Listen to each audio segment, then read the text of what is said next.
están los mestizos para la construcción al inicio de este movimiento.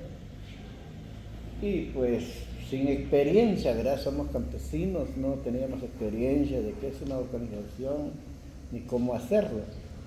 Simple y sencillamente sentíamos la necesidad de ver, buscar una salida a las diferentes problemáticas que había en ese tiempo en relación al tema de tierra y salario justo. Entonces, el origen de este movimiento fue la lucha por la tierra y por un salario justo, ¿verdad? De ahí empezamos a organizarnos para formar un comité, que tampoco sabíamos cómo hacerlo, pero bueno, así fue un proceso que empezamos a platicar y a platicar entre nosotros. Y finalmente encontramos a los compañeros de Retableu, porque donde fundamos a Codeca era un lugar, como dijera yo, una comunidad reasentada por la tierra, o sea, por la lucha por la tierra. Entonces veníamos de 3 departamentos, estábamos los de Reu, los de Xiquepeques y los de Totonicapán. Ya hablando con los compañeros entonces de Retableu, nos decían de que el sacerdote de Retableu era una persona bastante, ¿cómo se llama?, identificado con las causas del campesino, y decidimos visitar al sacerdote para que nos orientara, para que ver cómo pudiéramos hacer. Efectivamente el sacerdote nos orientó dónde poner el nombre de la organización, cómo manejar los momentos. Nos decía el sacerdote, ustedes no pueden salir con un nombre de los que ya están, porque están quemados, ustedes tienen que buscar otro nombre, y ya fue así donde logramos nosotros poner el nombre de Codeca. El sacerdote nos hizo 3 propuestas, y de las 3 propuestas decidimos entonces nosotros llevarlo a la asamblea, y la que fue aprobado es Codeca, ¿verdad? Fue donde se logró el nombre. Luego un sociólogo encontramos y nos orientó cómo pudiéramos buscar apoyo para buscar quien nos ayudara con la organización, y nos dijo que los católicos en Confregua pudieran ayudarnos, o en CIEDEC. Fue así donde logramos al final de cuentas que Confregua nos apoyó con la personería jurídica, ¿verdad? Nos pusieron los abogados para que fuera legal. Bueno, ya como organización entonces empezamos a pensar cuáles serían nuestras líneas de trabajo. Por supuesto, el origen fue la lucha por la tierra y el salario justo. Pero en ese tiempo la coyuntura estaba cambiando, porque 92 era guerra, pero ya se hablaba los acuerdos de paz, o sea, sí, más los acuerdos de paz. Entonces empezamos a trazar líneas de lucha, ¿verdad? Que en este caso vemos la necesidad de trabajar por los derechos humanos, luego trabajar por el derecho de las mujeres, la participación de la juventud campesina, el entendimiento entre la plurinacionalidad que conformamos, cohabitamos en Guatemala, somos diferentes pueblos, y luego por último la defensa de los servicios sociales y los bienes privatizados. Bueno, este proceso iniciamos a buscar las formas de cómo gestionar las tierras ante el fondo de tierra, y de ahí miramos que chocamos, ¿verdad? No hay, nos dicen no hay pisto, que nos llevan para allá, pues en términos generales solo nos engañan, ¿verdad? Eso nos generó conciencia de ver que las autoridades no resuelven los problemas de la población. Es mentira que nosotros nos confiemos, ellos no quieren resolver y no buscan la forma como resolver.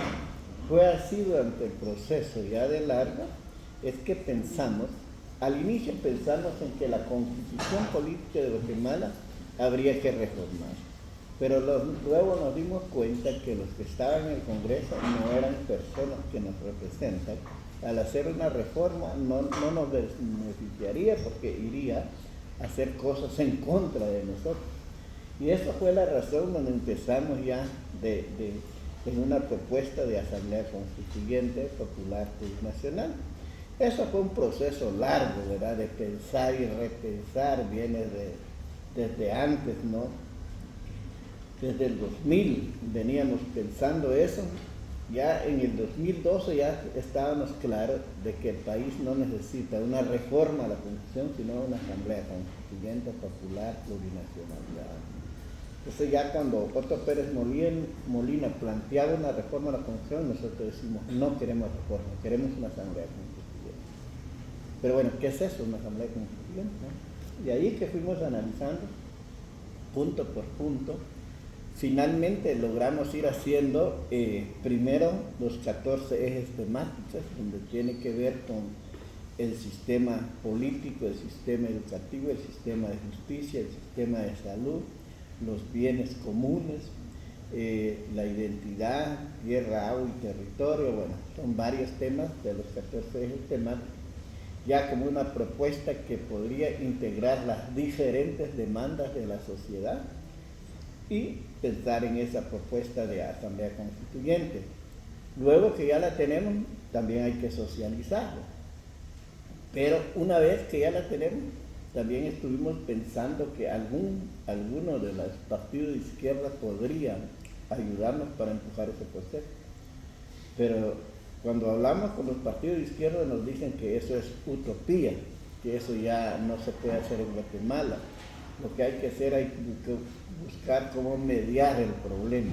O sea, no había un pensamiento de la izquierda en Guatemala de cómo realmente cambiar el sistema. Simple y sencillamente quieren mediatizar. ¿Ya?